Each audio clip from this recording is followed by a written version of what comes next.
"Congratulations, ma'am, you are 4 weeks gone, pregnant," the doctor said gently, glancing up from the test results in her hand. Mrs. Gregg blinked, her eyes wide with disbelief. "Pregnant?" she echoed in a faint whisper. "Yes, ma'am," the doctor confirmed with a small smile. "You fainted earlier today because of the pregnancy.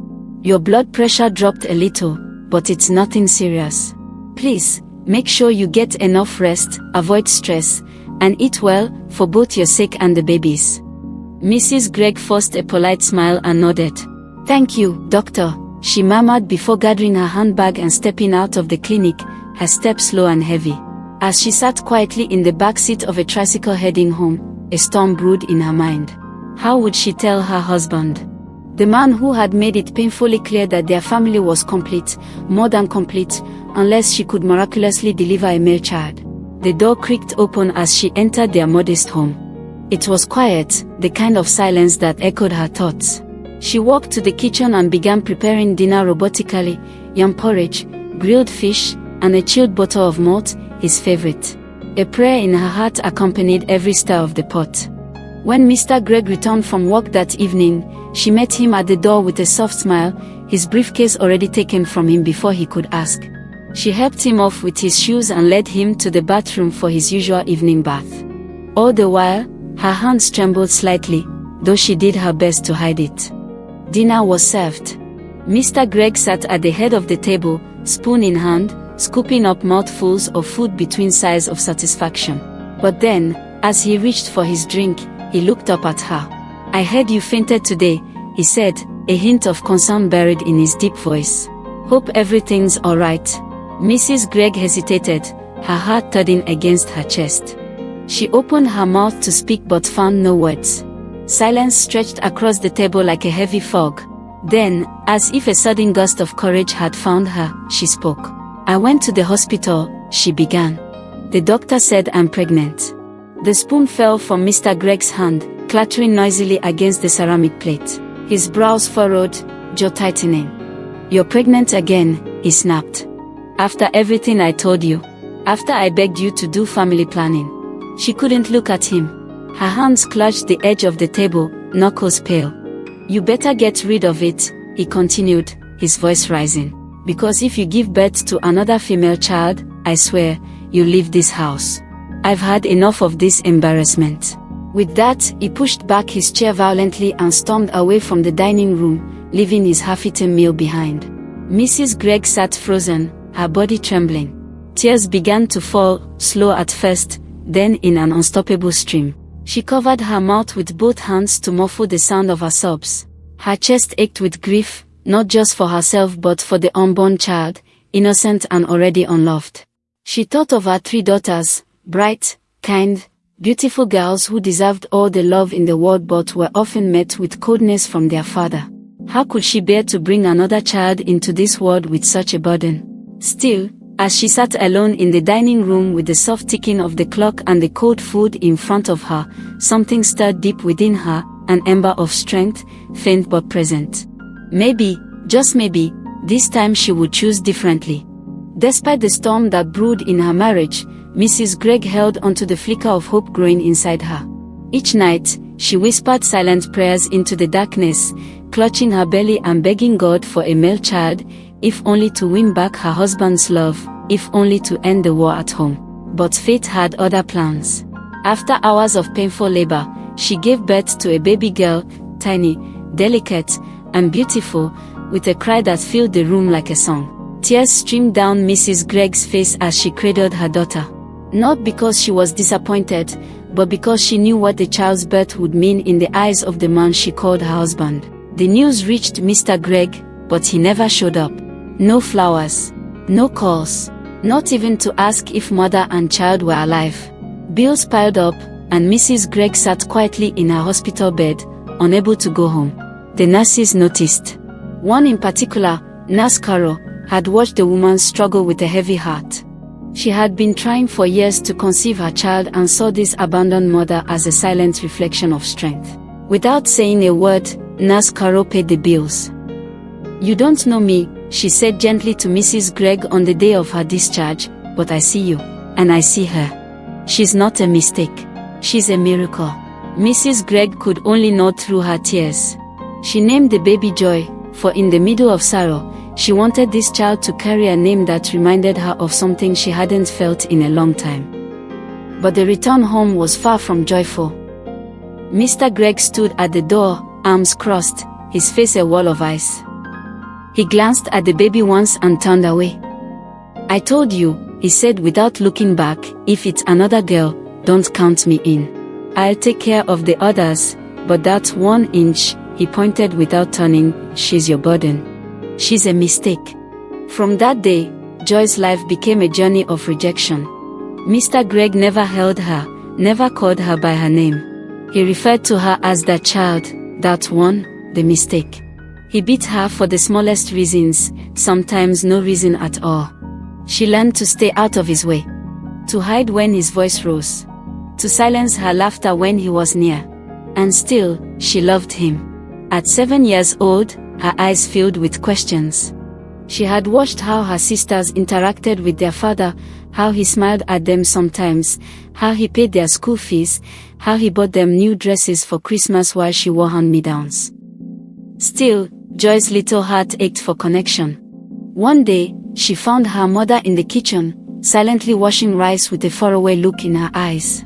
"Mommy," she asked softly, "can you show me where my real daddy is?" Mrs. Gregg froze. Her hand stilled in the bowl. The grain slipped through her fingers like sand. "Joy, what do you mean?" "My real daddy," Joy repeated, her eyes round and serious. "The one who loves me. The one who will carry me. The one who won't shout when I laugh. I want to see him. Maybe he's looking for me." Mrs. Gregg turned to her, tears brimming in her eyes. She knelt to Joy's level and pulled her close. "Mr. Gregg is your real father," she whispered. "He is your biological father." Joy blinked, trying to process the words. "But why doesn't he love me?" It was a question that pierced the heart of a mother who had spent 7 years trying to pour enough love into a child to cover the lack left by her father. But she had no answer, only a tight embrace, and tears that soaked the shoulder of a little girl who still believed in magic. As Joy grew, so did the weight on her small shoulders. Her father's hatred didn't just linger in cold stares and cruel words, it infected the whole house. Her sisters, once too young to understand, had learned to mirror their father. They called her the mistake of the house, a name that clung to her like dust she could never shake off. At home, she was the one scrubbing floors, washing clothes, and running errands, while her siblings lounged or played. When their mother wasn't around, Joy became the family's invisible servant. Each morning, her father would warm up the car, call her sisters to hop in, and drive off to school with the windows rolled up and music playing. Joy would watch them leave, books in hand, then quietly start her long walk to school, her sandals worn thin, her back aching from the load she carried, books, chores, pain. School was no better. Her sisters made sure of that. They mocked her openly, calling her names. Soon, other students joined in, treating her like she didn't belong. Even teachers noticed her withdrawn nature and low participation, but no one ever asked why. No one thought to see the girl beneath the silence. Joy found solace under the big mango tree far from their home when it got too much. Its branches gave her shade, its roots a place to rest her tired feet, and the quietness was the only place she felt safe. But inside her, a storm brewed. A quiet despair. The unspoken weight of never being wanted. It was a Wednesday, just after closing time in JSS 3. The sky was heavy with clouds, but Joy didn't notice.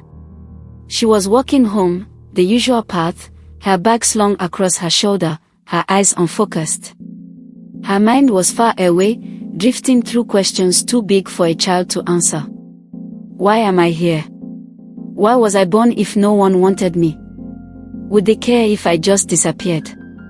The voices in her head were louder than the honking horns. Deep in thought, she stepped onto the road, not noticing the car speeding toward her. Screams echoed. The screeching of brakes. Then, blackness. Joy was rushed to the nearest hospital, unconscious, her tiny body broken in ways the doctors struggled to piece together. blood loss, fractured ribs, a fractured skull. The nurses worked quickly, whispering prayers as they fought to stabilize her. She slipped into a coma that night. The waiting room was still thick with tension. The woman who had hit Joy with her car was a well-dressed businesswoman, a multimillionaire in her late 40s named Mrs. Evelyn Raymond. Paced back and forth, her heels clicking nervously against the tile floor. Her heart pounded with guilt and fear. She hadn't seen the girl until it was too late. The image of Joy's small body lying motionless on the road haunted her. Dr. Martens, the neurosurgeon in charge, approached her with urgency written all over his face. "Ma'am," he said firmly, "I've reviewed the scans. The girl's brain was severely impacted during the accident. She has a cranial hemorrhage and signs of swelling that we cannot manage adequately here. She needs an emergency brain surgery, and not in this country. She has to be flown abroad if you want her to live." Mrs. Evelyn swallowed hard. "Abroad," she echoed. "Yes," the doctor said. "I have colleagues in India and South Africa who can take this case. But we must move quickly. Every minute that passes puts her closer to permanent damage, or worse." Evelyn's eyes welled up. "But shouldn't we try to locate her family first? They should at least know what's happening." Dr. Martens paused, his expression softening but resolute. "Madam," he said quietly, "with all due respect, if you wait to locate her family before making a decision, you may end up informing them that their daughter died. Save the girl first. Inform the family later." Evelyn was silent for a long moment. Then, slowly, she nodded. "All right," she whispered. "Do whatever you need to. I'll cover the expenses. Just save her." The next day, paperwork was hastily arranged. A medical airlift was scheduled. Joy, still unconscious, was carefully transported from her ward to the airport under close supervision. Mrs. Evelyn didn't leave her side for a second. As the private air ambulance lifted off the tarmac, flying into the night sky toward Hope, Mrs. Evelyn sat beside the girl she barely knew, brushing hair from her bruised forehead. "I don't know who you are," she whispered, "but I promise you, I'll fight for your life like you were mine." The sun had barely set when Mrs. Gregg returned from the bakery where she worked long hours to keep the family afloat. Her back ached. Her feet were sore. But none of that mattered, not yet. "Joy," she called, stepping into the compound. "Joy, where are you?" No response. She dropped her bag and walked quickly into the house. "Joy," she called again, louder this time. Still silence. Her heart began to flutter. She turned to her daughters, who were sitting in the living room, laughing over a television show. "Where is your sister?" she asked, eyes darting between them. They shrugged casually. "She left after school," one said. "Maybe she went to play under her mango tree again. She's always disappearing." "Did she say where she was going?" "No," the eldest muttered, eyes still on the screen. "She's not a baby. Why are you always acting like she's a princess?" Something inside Mrs. Gregg cracked. Her palms were sweating. Her chest tightened. She grabbed her phone and dialed Mr. Gregg. "Hello," she said as soon as he picked up. "Joy isn't home. She's not answering. I've checked everywhere. Did she come to see you?" He cut her off. "If it's about that girl again, don't call this number," he snapped and hung up. Tears welled in her eyes. Her hands trembled.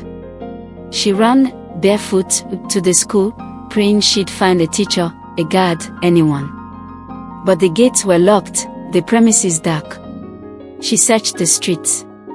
Knocked on neighbors' doors. She even went to the base of the old mango tree where Joy used to sit and cry when the house became too loud. But the tree stood silent, the wind rustling its leaves like a whisper of goodbye. When she got home, her feet were blistered, her clothes soaked with sweat and tears. She sat in Joy's corner of the room, clutching her daughter's old sandals, rocking back and forth, whispering the only prayer she knew. God, please. Please bring my daughter home. She didn't sleep that night. She didn't eat. She just cried into the pillow, into the silence, into the ache that only a mother could feel when her child goes missing and no one else cares. The walls heard her grief. The moon bore witness to it. The surgery was successful, but when Joy opened her eyes weeks later in the pristine white hospital room in Johannesburg, the world was blank. Do you remember your name? The nurse asked softly, brushing her curly hair out of her face. Joy blinked slowly, lips parting, but nothing came. Her eyes wandered the room, searching, grasping for anything familiar. But there was nothing. No, she whispered, voice hoarse. The trauma had stolen her memories. Her name, her past, even the sound of her mother's voice, gone. All she had were faint flashes of mango trees, children laughing in the distance, and a persistent ache in her chest she couldn't explain. Mrs. Evelyn Mosu, the woman who had accidentally hit her and saved her life, took her hand gently. That's all right, she said. You're safe now. From today, we'll call you Becky. Becky Raymond. You're part of our family now. And so, Joy became Becky. 3 years passed. Becky Raymond blossomed. She was quiet but brilliant, humble yet bold in her mind. Under the loving care of the Raymonds, who treated her as their daughter, she thrived. Mrs. Evelyn gave her everything Joy never had: unconditional love, support, and the freedom to dream.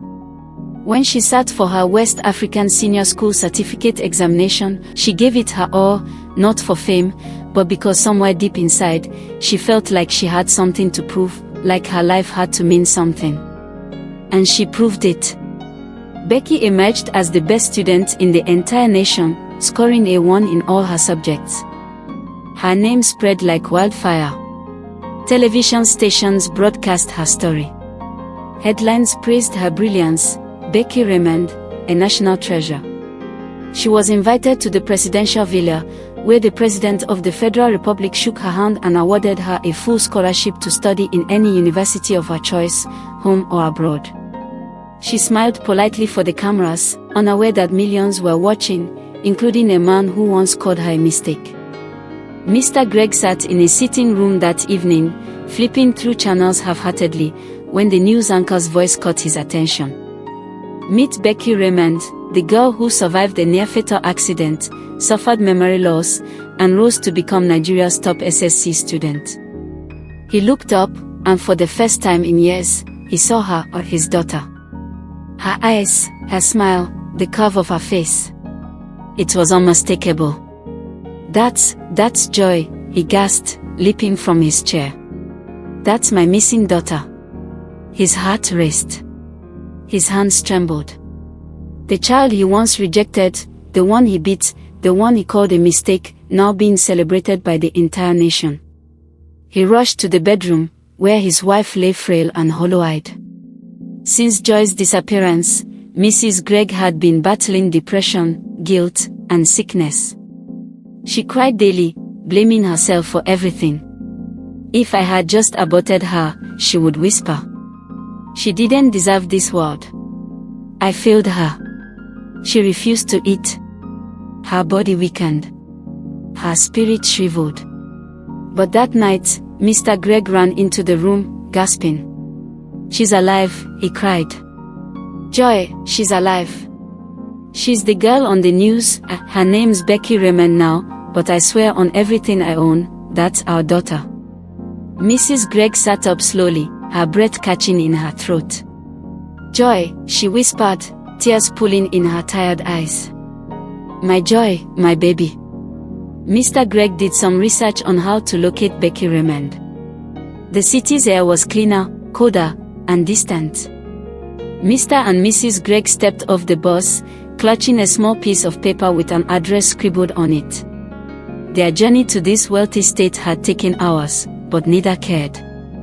The moment they saw Becky Raymond on the news, they knew. Mr. Gregg may not have admitted it out loud, but the look in his eyes said it all, regret. Deep, aching regret. And his wife? She hadn't stopped crying since the moment she saw her daughter's face on the screen. They finally arrived at the grand gate of the Raymond mansion, where white walls stretched tall and a fountain danced in the front yard like something from a dream. A security guard took their names and radioed inside. Moments later, the gates opened, slowly, with a soft hum. Inside, the luxury was overwhelming: marble floors, golden light fixtures, a silence that whispered wealth. They were ushered into a sitting room with plush seats and large portraits on the walls. Minutes passed before Mr. and Mrs. Raymond entered. Becky was not with them. Yes. Mrs. Raymond asked politely, though her eyes were cautious. Mr. Gregg stood up and cleared his throat, fumbling slightly. "We saw your daughter on the news," he said. "She looks exactly like our daughter, who went missing 3 years ago. Her name is Joy. We just came to be sure. Maybe speak to her." Mr. and Mrs. Raymond exchanged a long glance. Mr. Raymond sighed and finally replied, "We are sorry. But she's not your daughter." "Yes, they may look alike, but our daughter is named Becky Raymond. We adopted her after a tragic accident. She has no memory of her past." "But," Mrs. Gregg began, voice cracking, "she is our daughter. Please, just let me see her." Mrs. Raymond's expression faltered for just a moment, but Mr. Raymond stepped in firmly. "We appreciate your coming. But this is a private matter. And Becky is our daughter now. Her presence in our home brought light. She brought healing, peace. We had no child of our own. And since she came into our lives, everything has changed for the better. We are not willing to lose her." Mrs. Gregg fell to her knees. "She's my baby," she whispered, tears pouring. "I carried her, nurtured her, loved her even when no one else did." Mr. Raymond turned away. "I'm sorry." Mr. Gregg was silent. For once, no arrogance. No anger. Just shame. Quiet, suffocating shame. Mr. Gregg's voice cracked as he fell to his knees on the marble floor of the Raymond's mansion. "If we leave here without seeing her," he said, voice trembling, "my wife, she might not make it through the night. She's been bedridden since Joy disappeared. Today, she stood up. She walked. It was a miracle. Please, let her see her child." Mrs. Raymond looked at her husband. For a long time, neither of them spoke. Finally, with a heavy sigh, Mr. Raymond nodded and called one of the maids. "Please tell Becky she has visitors." Minutes later, footsteps echoed from the staircase. Becky entered gracefully, dressed in a simple gown, her face calm and curious. As she stepped into the room, she greeted the seated guests politely, then, as usual, went straight to sit on Mrs. Raymond's lap, like she always did. But something shifted. She glanced at the visitors properly, and her eyes locked with Mr. Gregg's. Suddenly, her smile faded. Her hands trembled. Her breathing changed. Then, she grabbed her head with both hands, gasping as if trying to keep it from shattering apart. Memories flooded in, scattered, sharp, heavy. A mango tree. A voice screaming, "Mistake." A mother weeping in the night. She collapsed to the ground. Chaos erupted. Mr. Raymond carried her to the car. Mrs. Gregg cried uncontrollably. Mrs. Raymond held her close. At the hospital, the staff immediately swung into action. Tests were run, for drips fixed, and vitals monitored. While Becky was being attended to, Mr. Raymond sat beside the doctor and quietly recounted everything. How my wife mistakenly hit her with her car, how I met her in the hospital after the accident, how she lost all memory, how she became our only child, and how we gave her our name, Raymond. The doctor listened thoughtfully. Trauma-based amnesia can be fragile, he explained. But now, faced with a key figure from her past, her brain might be trying to reconnect broken pieces. Just then, a nurse rushed in. "She's awake." Everyone hurried into the room. Becky sat up slowly, her eyes scanning each face until they landed on Mrs. Gregg. "Mommy," she whispered, her voice shaking like a leaf in the wind. Mrs. Gregg burst into tears and rushed forward, gathering Becky into her arms, rocking her like she did when she was a child. "My baby. My Joy." But as soon as Mr. Gregg stepped forward, Joy's entire body tensed. She looked at him, eyes wide, lips trembling. And then, without a word, she collapsed again. Back in the hallway, the doctor pulled Mr. Gregg aside. "You need to stay away from her for now," he said firmly. "Her subconscious recognizes you as the source of pain. If you want to be part of her life again, it would take time." Each day in the hospital brought a quiet miracle. Becky, though still fragile, was no longer the girl who arrived there unconscious. Her strength returned slowly, first in her voice, then in her spirit. But her memories were like puzzle pieces scattered in the dark. Some fit, some were jagged, some made her cry without knowing why. "Mommy," she would whisper whenever Mrs. Gregg entered the room, clinging to her hand like a lifeline. Each time, Mrs. Gregg's heart cracked open with both joy and guilt. She would smile through tears, brushing Becky's hair and singing old lullabies that Joy used to fall asleep to as a child. Little by little, Becky began to hum along. Dr. Rose began working with Becky in short sessions. They painted together. They looked at old photos. She played music from Becky's childhood. Sometimes Becky would burst into tears when she saw a school uniform. Other times, she'd freeze when she heard a man raise his voice on the TV. These were signs, Dr. Rose said, clues from her unconscious, trying to speak. One afternoon, Becky stared at a photo Mrs. Gregg had brought, a younger version of herself and her sisters, standing in front of a mango tree. She traced her finger along her face. Something flickered in her eyes.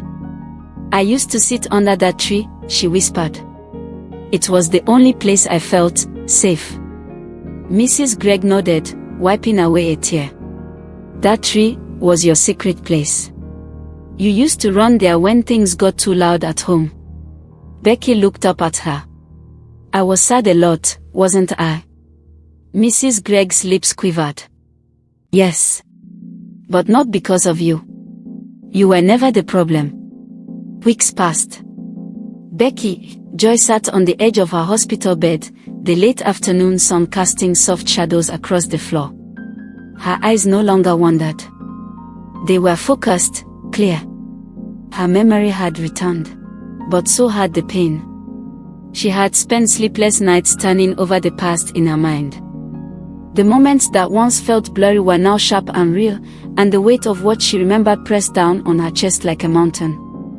When the day came, she asked for all four of her parents to be present, Mrs. Gregg, Mr. Gregg, and Mr. and Mrs. Raymond. They sat in the quiet hospital room, unsure of what to expect. Becky took a breath. "There's something I need to say," she began, her voice trembling but resolute. Everyone leaned forward, tense. Her eyes landed on Mr. Gregg first. When I started remembering, everything didn't come back at once. But when it did, I remembered why I wanted to die that day. Mrs. Gregg gasped, placing a hand to her mouth. The Raymonds exchanged worried glances. Becky swallowed hard. It wasn't just the words, the hatred, the way I was treated like I didn't belong. It was what happened at night. What he did to me. She pointed at Mr. Gregg, who immediately froze. "You came into my room. Again and again. You threatened me. Said if I told anyone, you would kill me. You said no one would believe me anyway. I was a child." The silence in the room shattered like glass. Mrs. Gregg stared at her husband, horrified, as if seeing him for the first time. Mr. Gregg's face drained of all color. No, that's not true," he stammered, standing up. She's confused. She's just... Enough. Becky's voice cracked like thunder. I remember everything now. And you can't lie your way out of this. Tears spilled down her cheeks. She turned to the others. The day the accident happened, I was going to take my life. I left a note for my mother under my pillow. I couldn't bear it anymore. But I never made it. God didn't let me. Instead, I got a second chance. Mrs. Gregg was shaking, her whole body trembling. No, my baby, I didn't know. I swear, I didn't know, she sobbed, collapsing to her knees.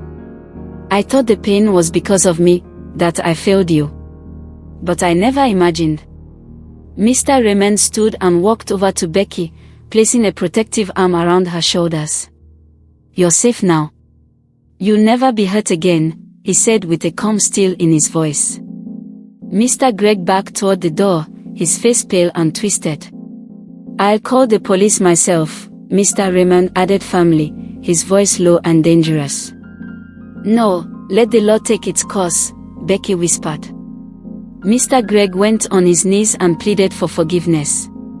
I don't deserve to be called your father, he began, voice trembling. I did the unforgivable. I broke the very soul I was meant to protect. I hate you in ways no child should ever endure. Tears filled his eyes. When you disappeared, I thought I could move on. Pretend it was just punishment. But I died every single day. He looked up at her. One evening, maybe a year after you left, I was walking home from a job I had just lost. Nothing worked anymore, our finances, my health, even my other daughters became distant. Then a man walked up to me from nowhere. He didn't look rich. He wasn't dressed in anything special. But he looked at me and said, Mr. Gregg choked on his words, wiping tears from his weathered face. He said, the blessing that would have changed your story forever is no longer in your home. Until that blessing returns, you will live a miserable life. He shook his head slowly. I knew then, he was talking about you. He turned to his wife. I wronged you, too, he whispered. I made you feel less than. I blamed you for everything. You stood by me, and I became the monster in our home. I regret it all. Then he looked at Becky again. I don't deserve your forgiveness. But I am asking, begging, not for myself, but so you can be free of the pain I caused. I don't expect a place in your life. I just want you to know. I am sorry. In the weeks that followed, legal action was taken, and Mr. Gregg was arrested. Mrs. Gregg, broken and devastated, remained by Becky's side every day. She testified, confessed how blind she had been, and publicly apologized to her daughter in tears. Becky, now fully aware of her strength, stood firm through it all, not as a victim, but as a survivor.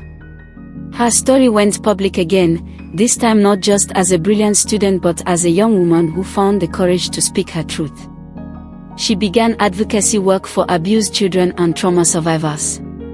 She wrote her first book at 19, titled The Mango Tree and Me, which detailed her journey from pain to purpose. Though Becky legally remained a Raymond, she kept both names, Becky Raymond Gregg. It was a personal choice, her way of honoring both her rebirth and her origins. She spent weekends with Mrs. Gregg and her siblings, who pleaded for forgiveness, who had now moved into a small, peaceful apartment outside their old neighborhood. They would cook, laugh, sometimes cry, and visit children's homes to share Becky's story. Mrs. Gregg became her quiet warrior, strong, soft-spoken, and presentable. With the Raymonds, Becky explored the world. She studied psychology and social work at a prestigious university, determined to help children like herself. She interned at a trauma recovery center and led workshops for young girls across the continent. By her late 20s, Becky was a published author, a renowned child advocate, and the founder of the Joy Foundation, which provided shelter and education for abused and abandoned girls. She built a life not defined by what she had suffered, but by how she had risen. And through it all, on the front row of every event, every speech, every milestone, stood the three people who never stopped loving her in the ways they knew how. Mr. Raymond, Mrs. Raymond, and her mother, Mrs. Greg. Each time she stood before an audience, she wore a simple bracelet engraved with the words, "From silence, I spoke. From pain, I rose." Thanks for watching. Please do well to subscribe, like, and share. I love you all.